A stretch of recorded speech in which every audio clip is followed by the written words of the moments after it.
Hello and welcome to Tactically Sound. This is the Yetti Den channel, and I am joined by my good friend and co-host, JumbyJumbwa. Jumby, or Matt, as I like to call you. How are you doing today?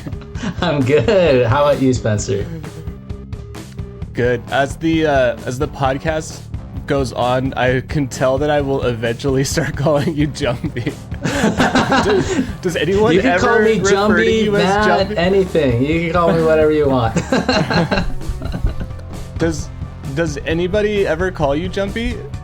Mostly when I play games like a gamer tag kind of thing, or when it has to relate to something silly in games. My brother's calling me Jumpy for sure.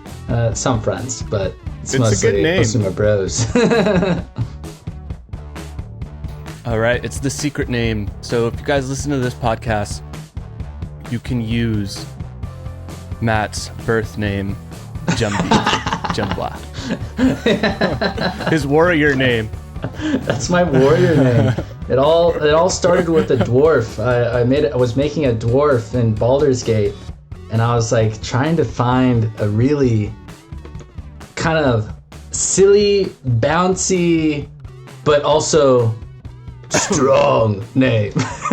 So I was looking for these kind of... It is a strong name.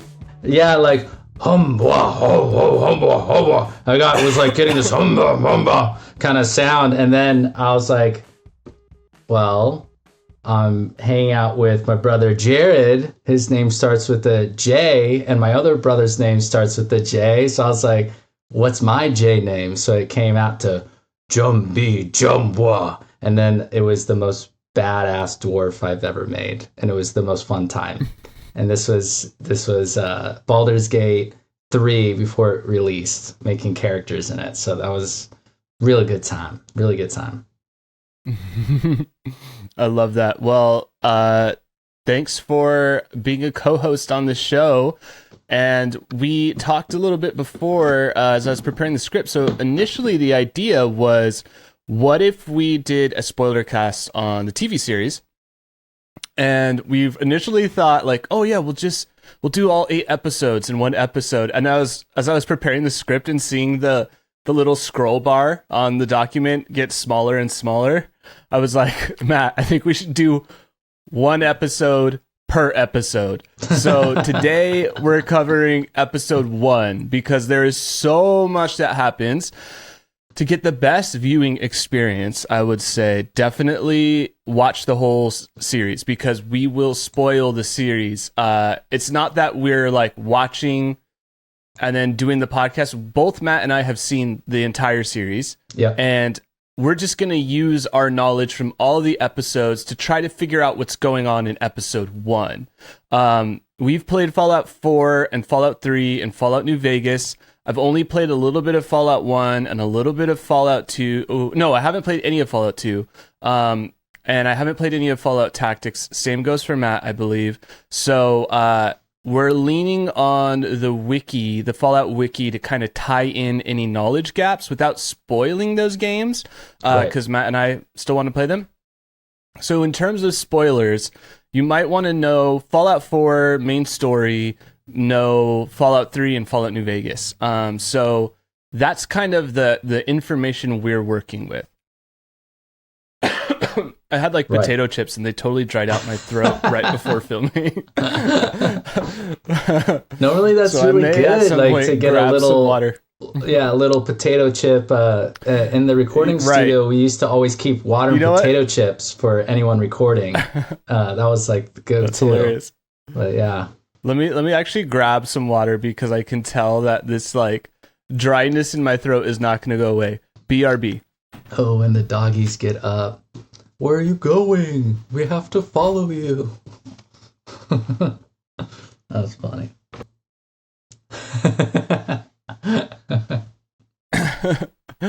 First, I thought we start out with so Amazon has this like character description on the streaming site. Right. So if you go to extras, you'll find these like character sheets, and I thought they were pretty interesting.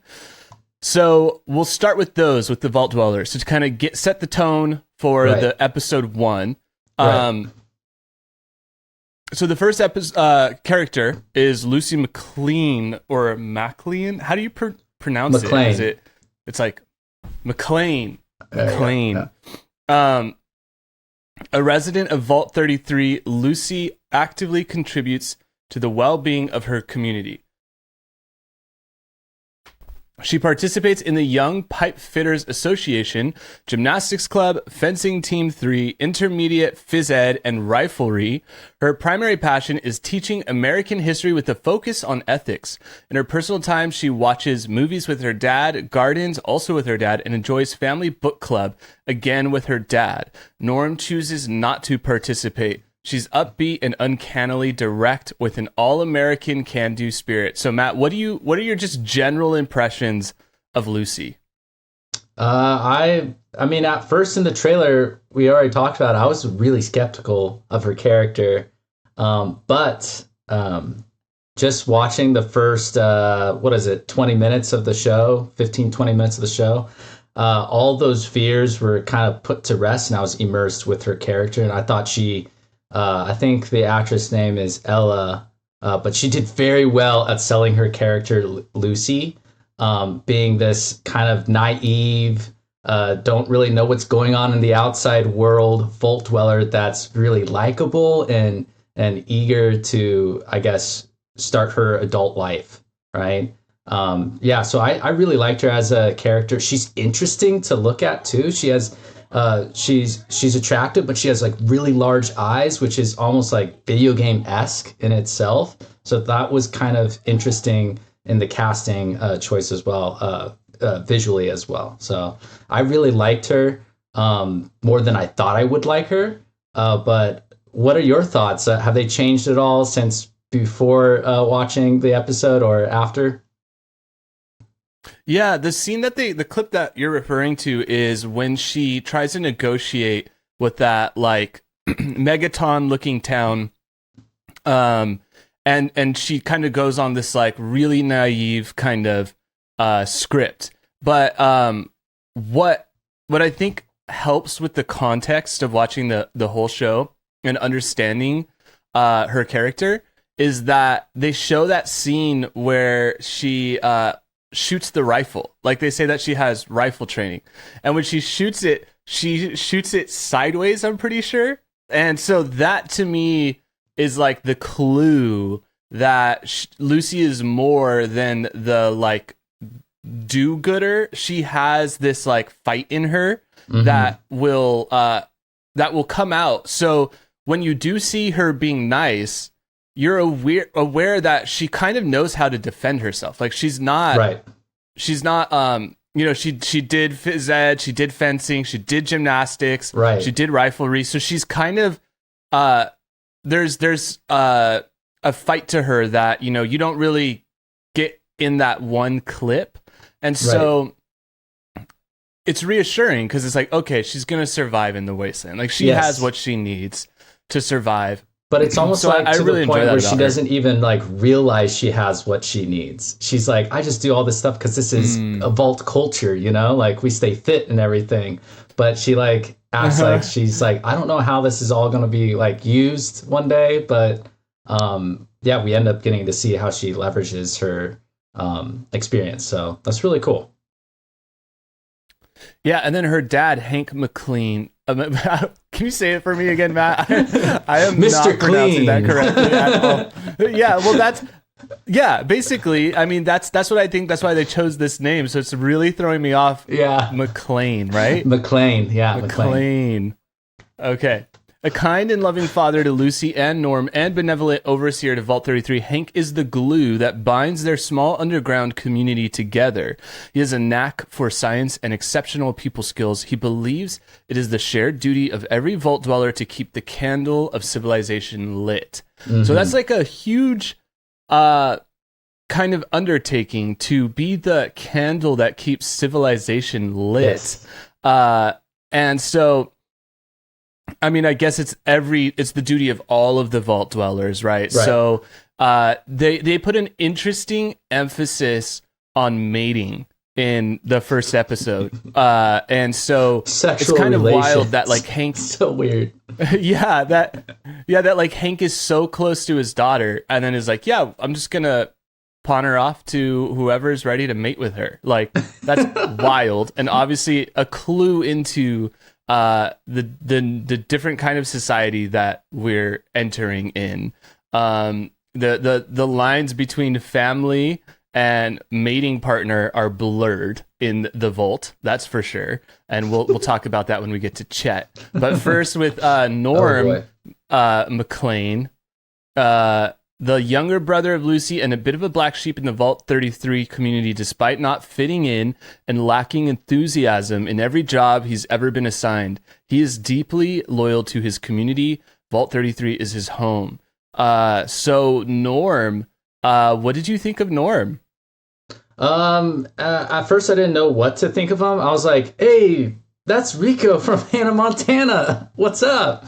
And so that was a little weird at first, but then I was like curious, like what? I haven't seen him in anything else. So what is it going to be like? And it ended up pulling off like his really like brainiac, curious. Originally in this first episode, he kind of tries to keep to himself, but then just the circumstances of the show end up kind of pulling him out of his shell. He almost had an extra Volt around him, so to speak, in the beginning. You had to knock on his door a little bit to get his to come out of his shell. He's a kind of a nerdy recluse brainiac. Instead of in the book club, what was he doing? He was playing on his Pip-Boy like video game or something. So it was cool to see how well. What's really interesting to me, I wanted to pinpoint, just like how I was saying about Lucy, how it's interesting her visuals compared to who she is as a character, right? It's interesting to see Norm's how he looks, and now he's like kind of like this more brainiac, smart, maybe intellect, pouring his points into intellect kind of character, versus who we'll get to next, Chet, who seems like the big, like more of a strong guy, but like not so smart, But yeah, I liked Norm, and he grew on me over the show along with Chet. So yeah. Yeah, I sent you a meme of Chet and Norm together. They make a great duo. I really like their relationship, and I feel like these two characters have had a really positive reaction from the audience. I think most of the characters have, and I think Norm quickly becomes the perspective of the audience, and even like the Fallout gamer, because he's the one using the terminals. They show him hacking the terminal. He's going deeper and deeper into the dungeon, right? Yes. He's suspicious of everything. And so I think he's a great character for that reason. And then Chet is Lucy's cousin, who also finds himself unshakably smitten with her, even though everyone knows messing around with your cousin is not a sustainable long-term sexual practice. He's Norm's best friend and is loyal to a fault. So I thought that was a really good tone setter early on. It reminds me when you're doing the perks and you're setting up your character, you're seeing all of these kind of funny, kind of twisted versions of the Vault Boy depending on the perks that you're choosing. And I think like incest is one of those things that is weird and uncomfortable and satirical and dark. And it set the tone that you're not supposed to relate to the Vault Dweller's life. Like, you're not supposed to be... This isn't Disneyland. Even when they're being raided, it's still weird. It's still off. There's still something uncomfortable about it. And I think that was a way to let the audience know that the filmmakers understand the tone of Fallout. This is like, I was describing it as like Mad Men meets Mad Max, right? So it's like you need that twisted darkness with the buttoned up kind of 1950s, 1960s kind of culture.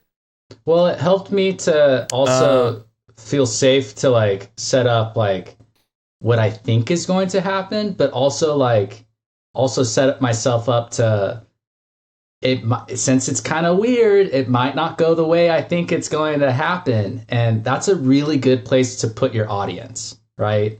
To feel safe and want to watch, but then they are also expecting like, this is weird. Some bizarre things might happen that make me feel cringy or uncomfortable, right? But like, it's okay because I'm expecting it, right? So that was smart. Yeah, it's a good warning for sure. And then Steph Harper, a resident of Vault 33, Steph is Lucy's best friend.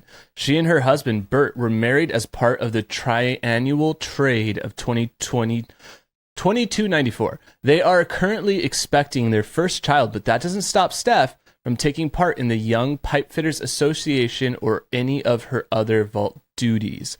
So Steph is a really interesting character. You got to keep your eye on Steph. So we'll kind of dive into Steph a little bit more, I think, in future episodes. Right. But keep an eye on Steph. She's more than she seems. And then Betty Pearson, a former overseer. Betty is part of Vault 33's governing council, along with Woody and Reg. She cares deeply for the community and holds paramount its security and safety. Her no-nonsense personality and natural leadership skills make her the real face of the council, despite what Woody and Reg would like to believe. See, that's what I was trying to figure out. Is she looks so innocent that like I almost didn't take the council seriously at first. I was like these people seem nervous and polite and shy. I can't picture them becoming overseers, but Betty is also one of those characters that you got to keep an eye on. And as the show progresses, more parts of her secrets get revealed, and she's a much more compelling character than she wants the others to believe. Yes. And then we have Woody Thomas. Woody is a native resident of Vault 33 and a member of the Vault's governing council. While Woody cares deeply for the Vault, his lack of experience and naivete hold him back from being taken more seriously amongst his peers. And then they have Reg McPhee, a native resident of Vault 33. Reg sits on the Vault's governing council. He cares for the Vault and its future, but his personal ambitions may supersede the needs of the community and betray his authenticity.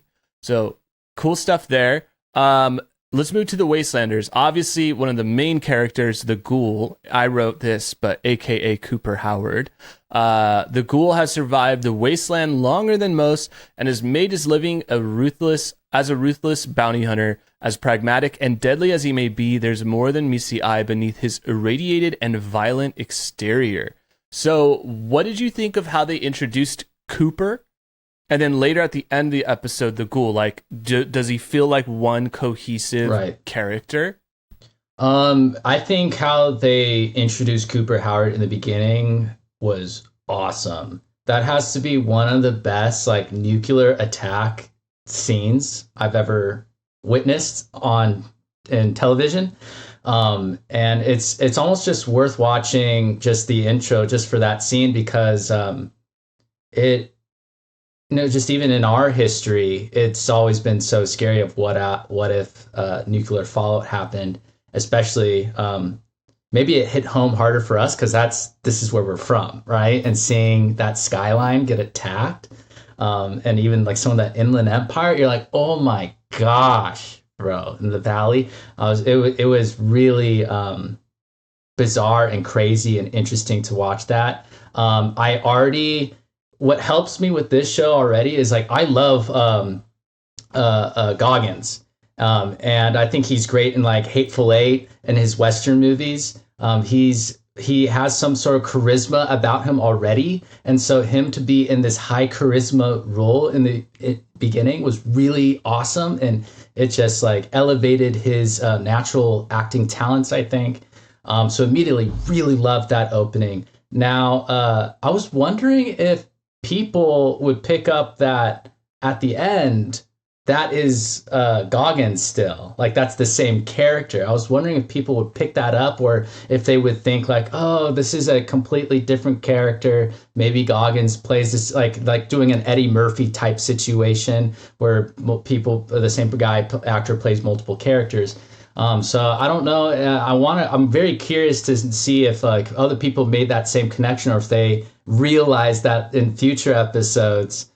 For me, I recognized them right away, and was immediately drawn to, all right, what's happened over the last 200 years to Goggins, and there's so much meat to that story, and for me, this is like the storyline for me. So I'm very excited to talk more about what happens to him, and I'm very excited to see what happens to the Ghoul in season 2 as well. So, did you also start fanboying for this guy? I know Goggins as Baby Billy from what is it? The Righteous Gemstones, and I think he's in Shanghai Noon.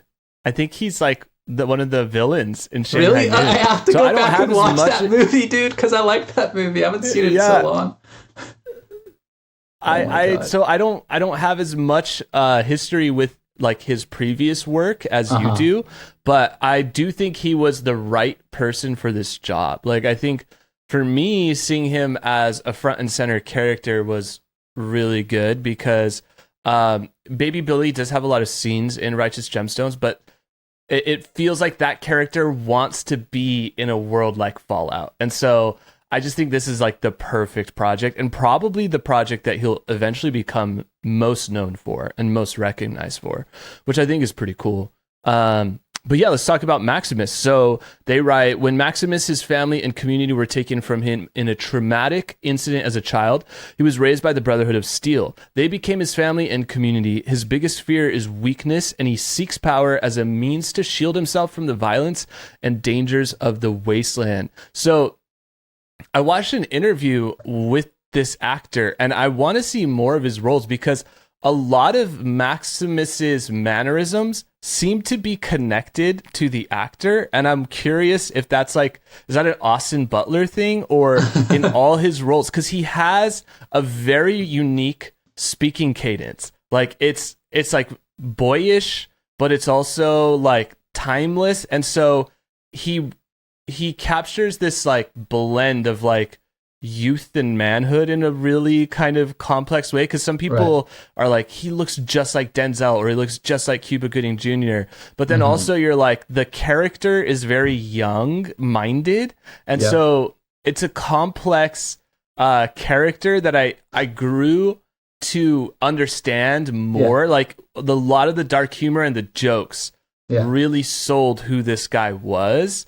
And so I think out of the three main characters, his character takes the longest to develop. But then by the end, you're like, oh, shoot, he's going to play a massive role in the next season. So overall, I was actually really happy with how his role developed throughout the episode. I would agree with you with how his role developed over... I would say the episode, but also more so overall in the season. Not to get rid any spoilers for future episodes, but he took me the longest to like. I remember like halfway through the season, I was looking over at Caitlin going, jury's still out for Maximus. I don't know. Like I like him, and then there's moments where I'm like, bro, it sucks, dude. Like, he sucks so bad. And then, but like by the end, I'm like, all right, he earned my respect. And then I also feel like the writers earned my respect a little bit more too, because it's so hard to get me from that gray zone, or even a zone like, I don't like you, and take you to the point of like, I actually feel for this character, and I want to see more of them. So if you are watching the episode and you're feeling like Maximus sucks, like I do not like watching him, just follow along, pick up on the little stuff he does, like you were talking about, like there's just hints to what's going on in his mind. And I think that's what's weird about his characters is there's actually a lot of internal dialogue that you're not getting. And you have to kind of almost imagine what he's thinking. And I feel like in order to get in his brain, you almost, I'm not saying you have to, but it really helps to play the video games. Because some of what he's feeling about that power suit, about the horrors of being out in the wasteland, and then like the risks, like if you played the Fallout games, right, you're dying, you know, if you're not walking unprepared, you're always quick saving so that in case if you're dying, right? So I feel like because I played the game, I understand like the consequences of this world he's in. So I understand his fear and his cowardness, but then I understand some of his excitement about armor, right? But if you didn't play the video game, again, this all might just feel like really jarring, and these back and forth moments he has of being very stoic, Denzel Washington serious, but then like turning kind of cowardice and kind of something you don't want to see from him. But then all of a sudden now he is in awe and is like loving this power suit, right? He's trying to touch it in that first episode, you know, get close to it. And he's the guy who knows what model the suit is, you know? So for me, you were saying how Norm kind of represents like the audience. I think that rings really true for me too. But by the end of the season, especially, I was like, okay, Maximus is kind of like, at least me when I play Fallout, right? But it's so weird to see that on screen, and I don't know. Like maybe we can talk about if that delivery was as good as it could be, or if it could have been better down the line. But in this first episode, I can tell you after the first episode, I was like, I don't know how I feel about Maximus. It's not enough to dislike him. It's not enough to like him. I just know I like the other storylines so much more right now. But yeah, that's my take. I think that's the Brotherhood of Steel, right? It's like a complex, very polarizing faction. And I think that Thaddeus... no, is that the wrong? Is that his name? Maximus. No, Maximus. All of their names, yeah. All of their names, I get confused. Maximus, he really, I think he represents in a way the like choice and consequence of like pairing with the Brotherhood of Steel or pairing with other factions, and that kind of like scumminess that you naturally have to embrace when you're making really important decisions. I mean, I felt that like when we get to episode 2, I felt that, bro. Yeah, so Dr. Sigi Wilzig, a scientist working on an unknown experiment.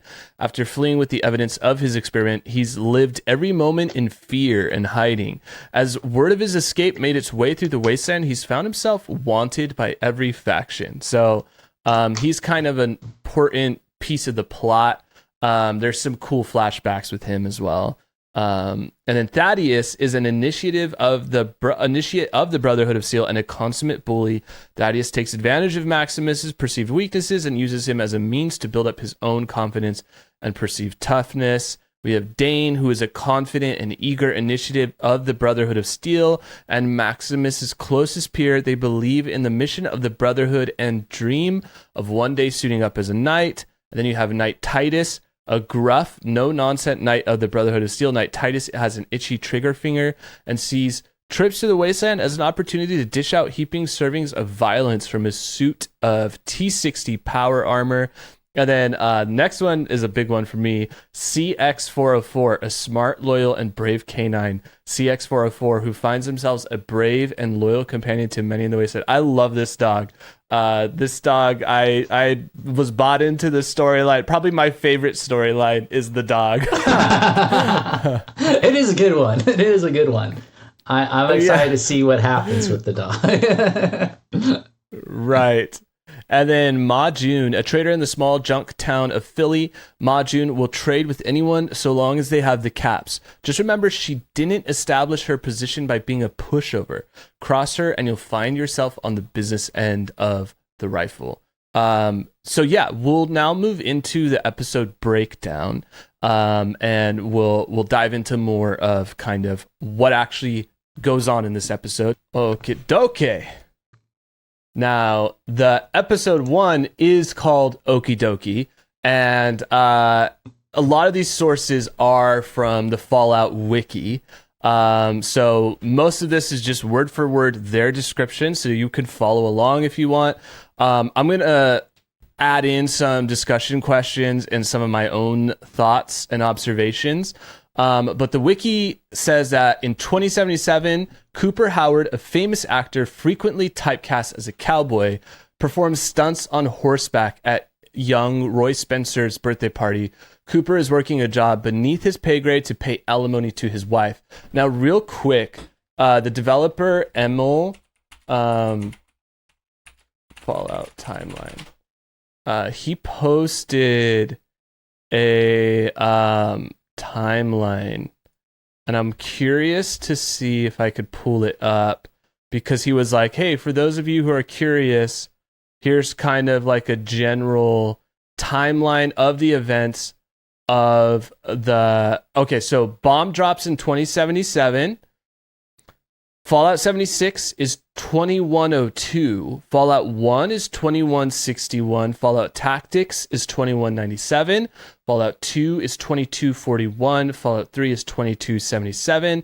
Fallout New Vegas is 2281. And Fallout 4 is 2287. And then Fallout TV show is 2296. So lots of context there. And the reason why it'll be fun to do the episode by episode is I'm not great with dates, so this will give me more time to digest and figure out what these dates mean. So 2077, Matt and I think we'll be alive for that. And then basically after the bombs drop is where, or will we be like 100 by that point? Like 70 more years? No, that would be, we're in 2025, so what, another 50 years? Yeah, we'll still be alive. We'll basically be like 80, right? Yeah, we'll 80, be in our 80s. Yeah. Okay, so when Matt and our yeah, so we're in our 80s. We're already struggling with math, so math is going to be real hard in 2077. Yeah. But we're in our 80s. We're lounging in our mid-century style house, looking over the hills, barbecuing, and we get wiped out by the bomb, basically. That's the context that you need to know for the first scene.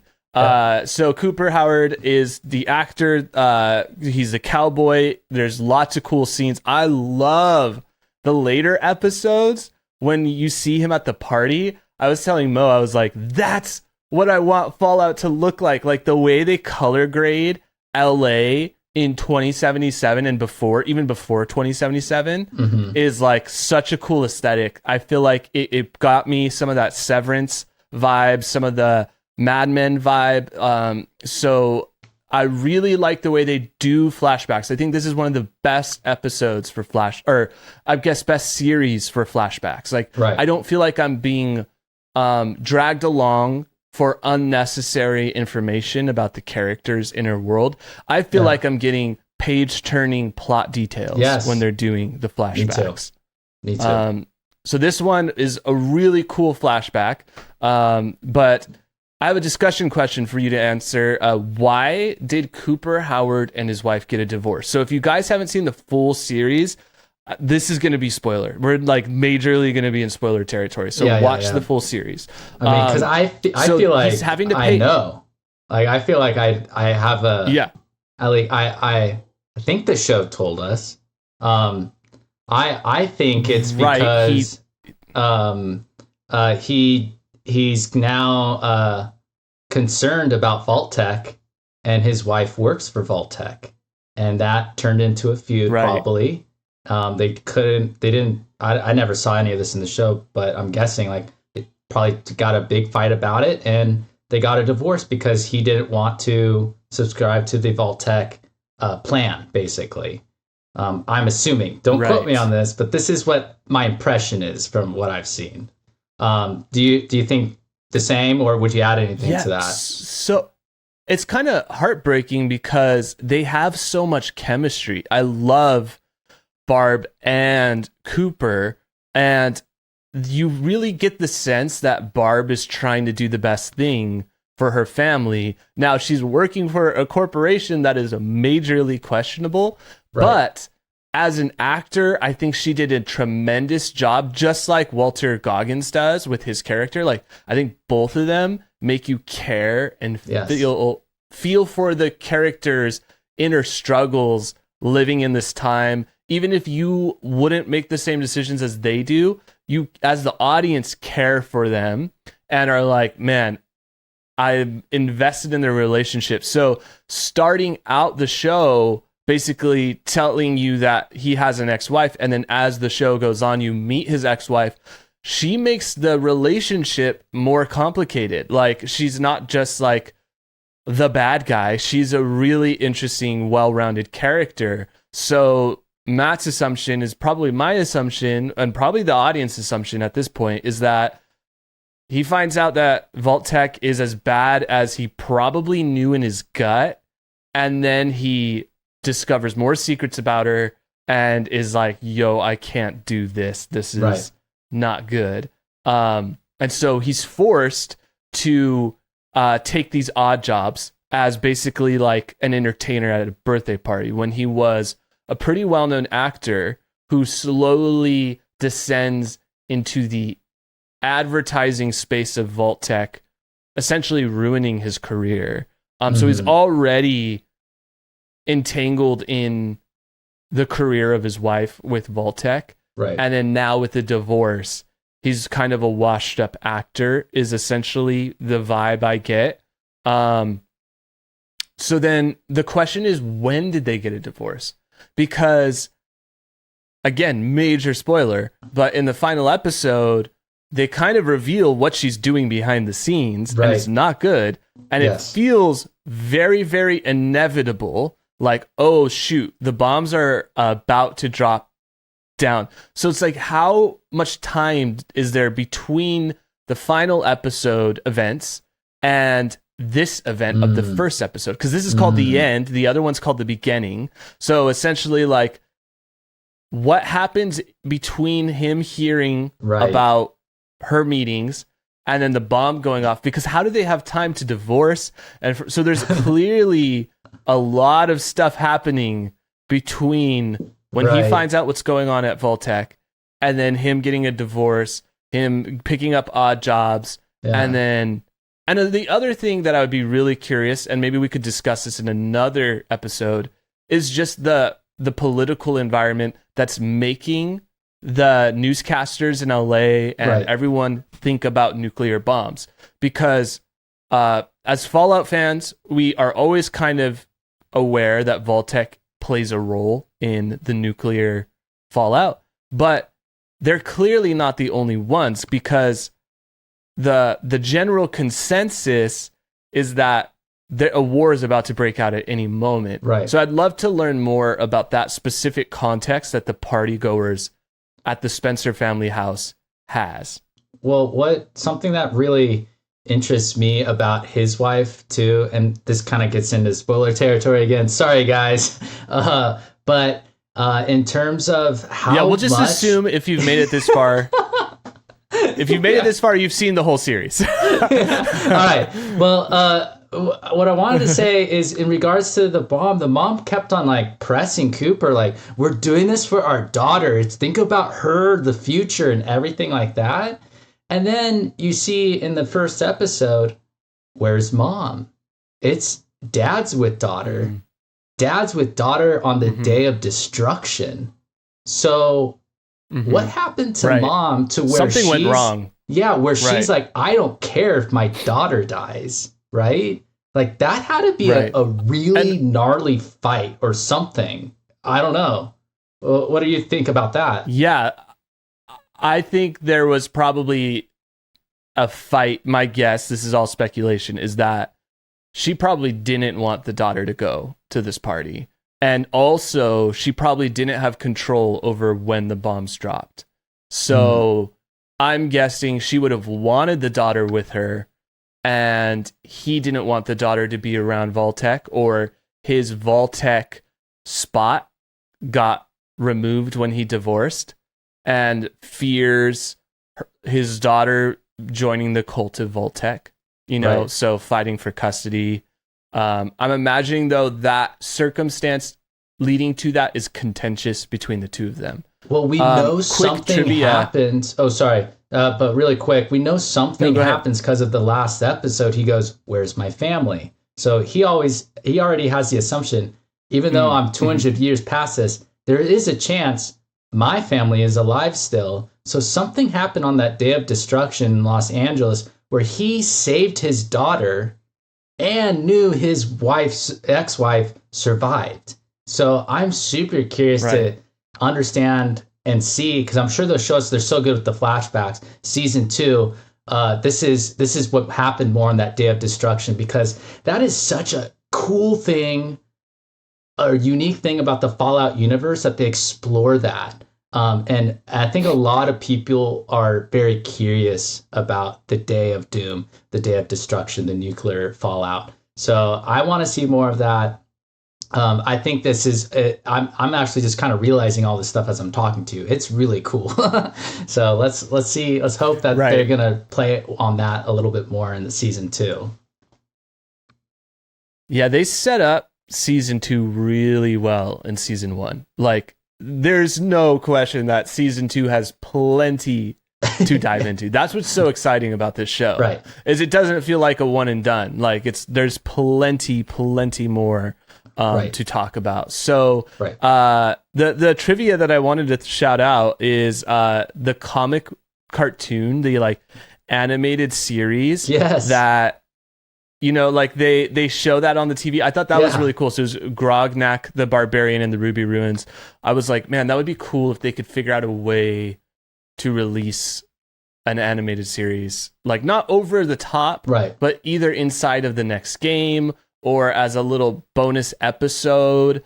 Something small would be cool. But anyways, continuing to the wiki summary, they say a nuclear bomb is then dropped on Los Angeles. Janie, Cooper's daughter, sees the bomb and sticks her thumb out. The Spencer family takes refuge in their house's bomb shelter, and prevents the other partygoers from entering. Cooper and Janie leave on horseback as they flee. Several more bombs are dropped in the city. So I thought it was really cool that they had a bomb shelter, because it makes you go, okay, so even though they weren't Vault-Tec, they had a bomb shelter. So what was the idea? Like, is the idea you go in the bomb shelter at your house and then you make your way over to Vault-Tec, or you stay in that bomb shelter with your family for forever?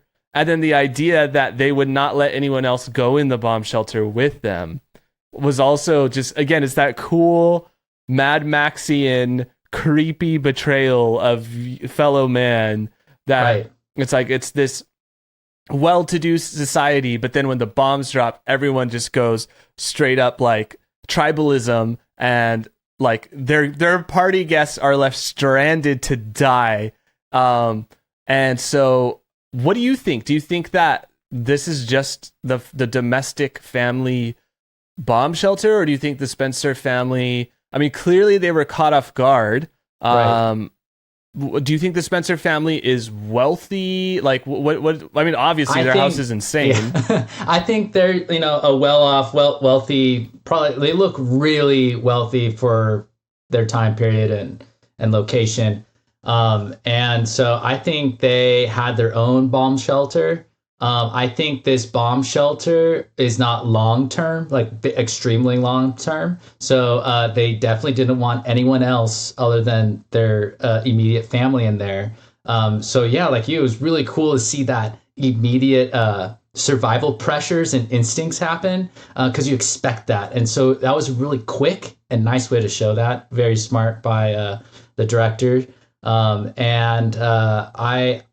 I think that it could have possibly been connected somehow to another vault if needed be, but I see it more of the latter of that this guy's already cocky. He made all of his money. He's dissing Goggins, his character, and now he's scared for his life. He only put in as much as he wanted into this bomb shelter. This will just get us through the bombs, maybe a little bit afterwards, and then we're gonna go out and survive on our own. And I actually think maybe a lot of the surface dwelling population, they found similar situations to survive the nuclear blast, because there are people who survived on the first surface and didn't turn into ghouls. So this could be one of those people that end up being like the great grandfathers of a bunch of people, right? And this is how their family started out, is in this mediocre shelter that couldn't sustain generations like a vault. But yeah, that was a cool little part that just did so much for us, right? Yes. And then I saw again on the wiki, they said, because I was curious, like, who dropped the bomb. So it said in a post on the Modifius Discord server, Jesse Hennig, Fallout 1 and 2 programmer and designer, said the following regarding the Great War. Personally, I think who started the war is kind of a less interesting question than what policy and agenda failures created conditions that drove to a global nuclear war. Like I feel, and I suspect Tim feels the same.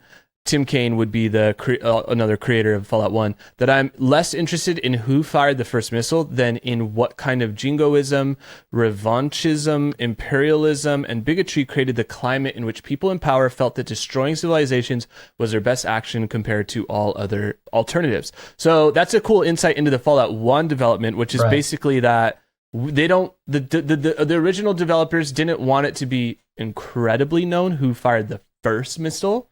But the show definitely paints a picture that it's probably Vault-Tec. So I thought that was a cool little insight, just because you are so curious, like, what was that? So then the summary continues that... Oh, you know what? This was actually, I believe, answering that same question in the wiki. They continue, the Fallout television series heavily implied that Vault-Tec did set the Great War in motion by some means, possibly by dropping the first nuke on China, reasoning that with enough time, only Vault-Tec would eventually be left standing and would have near total control of the surface.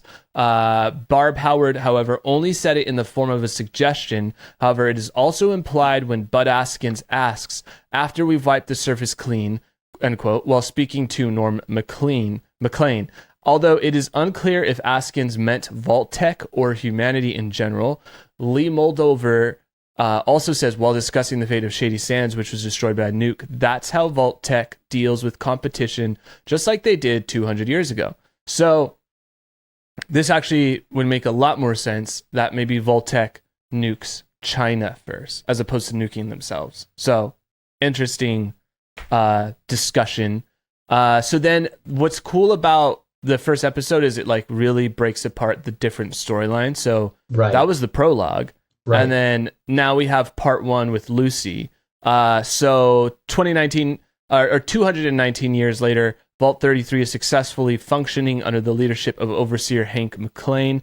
His daughter Lucy delivers her application for an approved marriage with the breeder from the adjoining Vault 32 to the governing council of Vault 33. So really quickly, I wrote down what I believe Bethesda put out was her character sheet. So Strength 4, Perception 7, Endurance 6, Charisma 5, Intelligence 6, Agility 5, and Luck 7. So then they go on in the wiki to summarize the episode, saying that the council is comprised of Woody Thomas, Betty Pearson, and Reg McPhee. Hank tells Lucy about leaving his native Vault 31 to marry her deceased mother. The gatekeeper, Lucy's cousin Chet, stalls the process as he is in love with Lucy.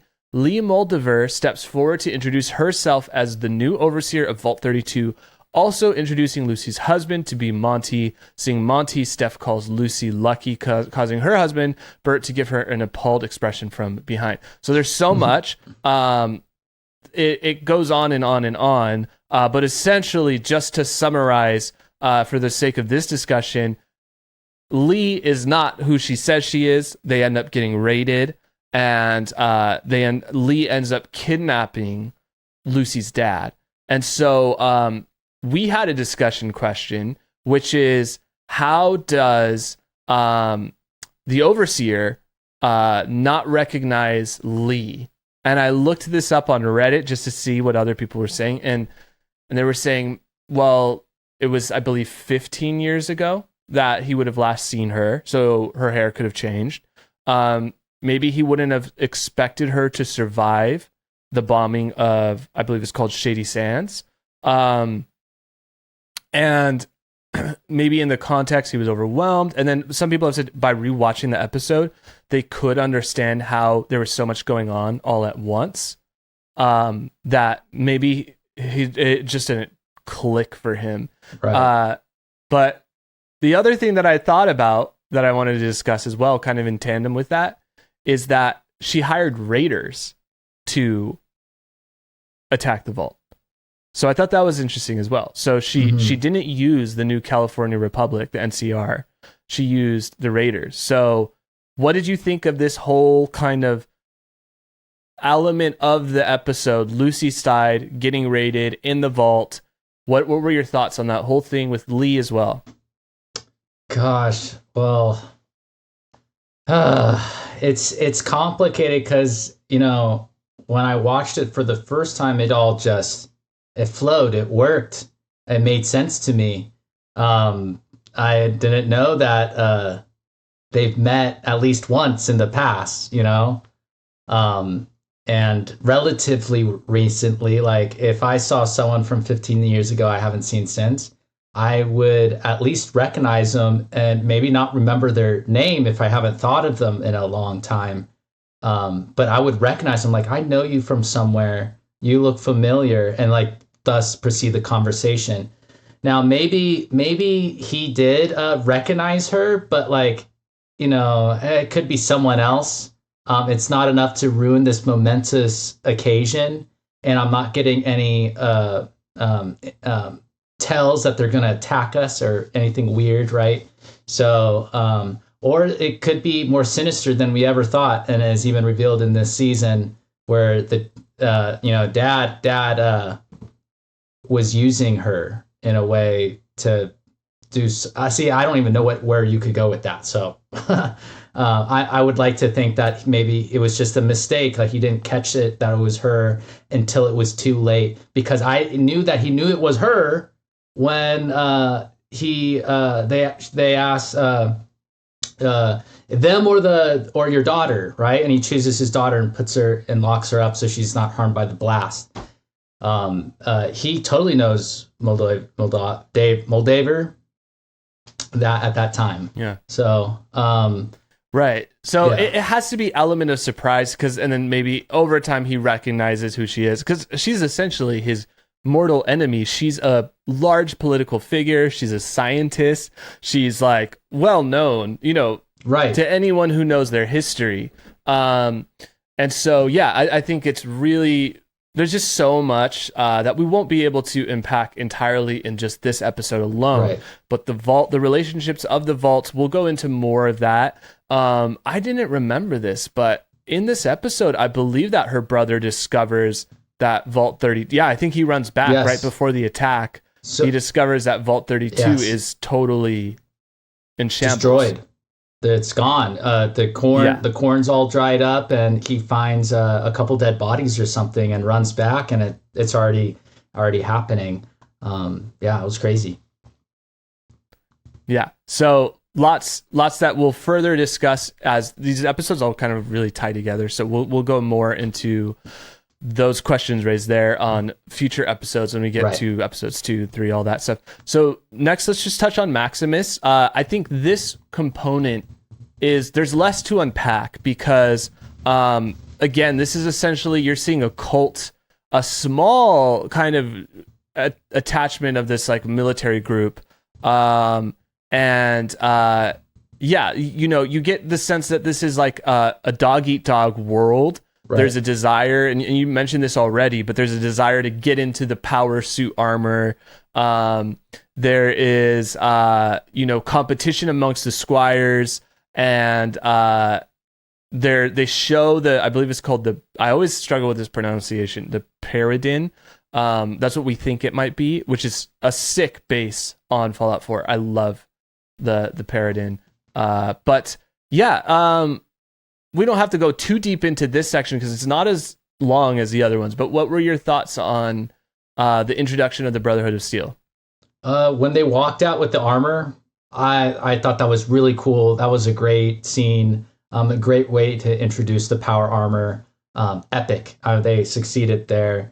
Again, what I was saying earlier, in regards to what I was saying earlier with Maximus, he just had some of those moments where he was looking very stoic and hard, like Denzel Washington, like he's gonna, mess it up in there. But then there's other moments where he's a coward. He looks like he doesn't even know what to say. And props on what's his name? Austin, the actor. What's his name? Pulling it up right now. Aaron. He did really well at making me think like there's stuff going on inside his head that wants to say, but he's not saying. And so he did very well at having those facial expressions. And then also I thought it was a little weird with some of the storytelling with his friend, I think is Dane, getting cut in their boot. There was a little weird. You're really curious, like who did that? Yeah, right? yeah, exactly.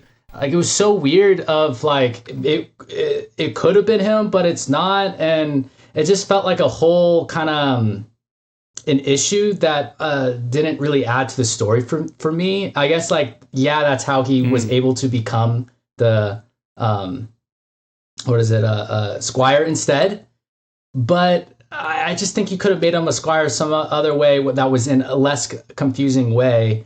And I don't know. I just wouldn't have kind of portrayed those character attributes of his in those circumstances. I would have done it in another route that was more easier to digest, instead of leaving the audience, me, kind of confused of, I don't know what to find. Where's the foundation of this character? What do I base him off of? I need a safe ground with him so I know what to expect from him. And right now with him, I don't know what to expect. He loves power armor. He's like scared to get out there and be out in the wasteland, which is like anti of like the wanting to go fight in the power armor. It's just like, I don't know. He feels there's so much inner turmoil with him, which goes back to like, all right, like I want to try to understand what's going on in here. And I think we do get a little bit, no, not a little bit, we get a lot more in the future episodes of what's going on in here. There's a lot more tells. So again, I'm so thankful for that, because in this first episode with the character Maximus, it was a little rough for me, but in regards to the set, the armor, the props, the creative attention, this was really cool. I got the Knight vibe. I got the Brotherhood vibe. Well done. Well done. Well done. Yeah, for me, the Razor and the Boot I like because, for the same reason that you dislike it, I like that he's kind of like the Joker. Like, he gives me like Joker and also Austin Butler vibes in Dune 2, where you're like kind of rooting for him, but then you're like, but this person is so removed from empathy. And I think that it makes you earn your trust of the character episode to episode. And that's why I think ultimately in the debate, if they should have dropped all the episodes or done episode by episode, I think they made the right call, because you need to be able to turn those pages to figure out if you can trust Maximus, as fast as you want. For some people, they would hate the kind of like uneven reactions that he has to things. For me, because we watched it quickly, it was actually really fun to watch his character growth really quick, where you're like, every episode you're seeing a new part of his personality.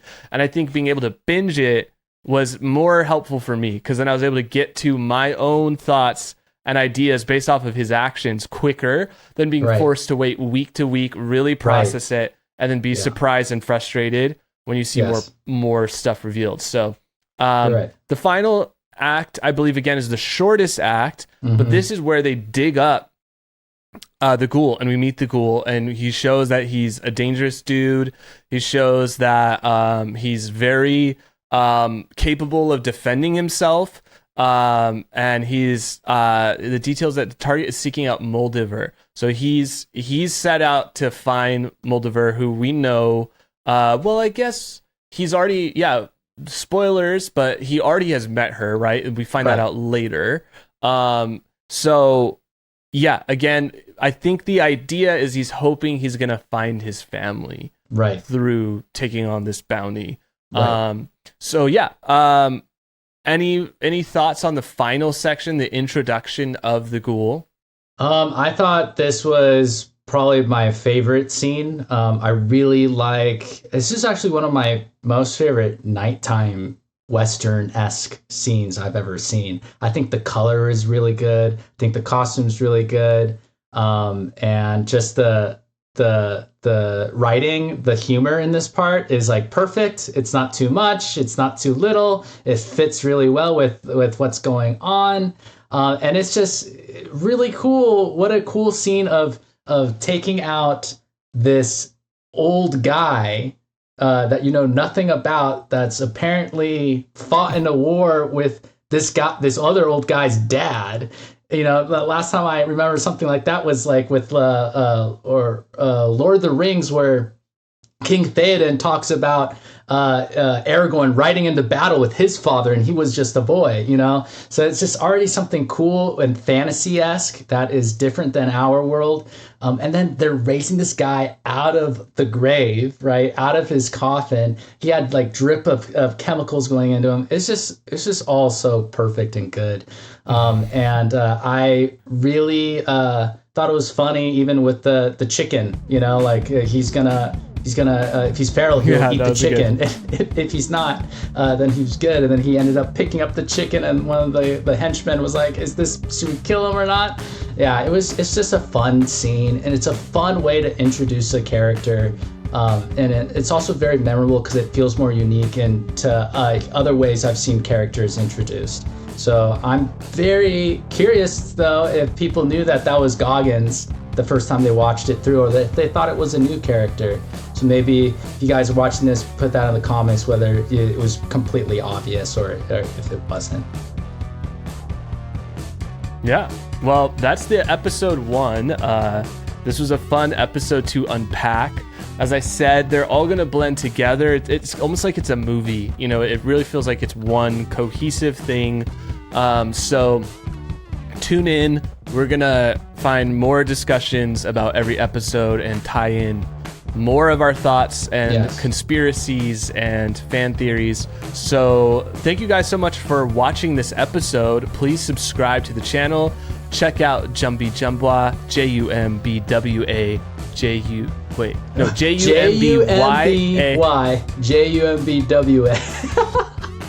There we go.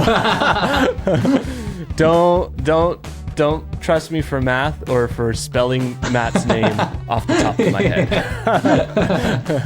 So, subscribe to Jumby. Subscribe over here. Leave us a comment letting us know what you thought of the show. And we will see all of you next time. Later. Bye. Later.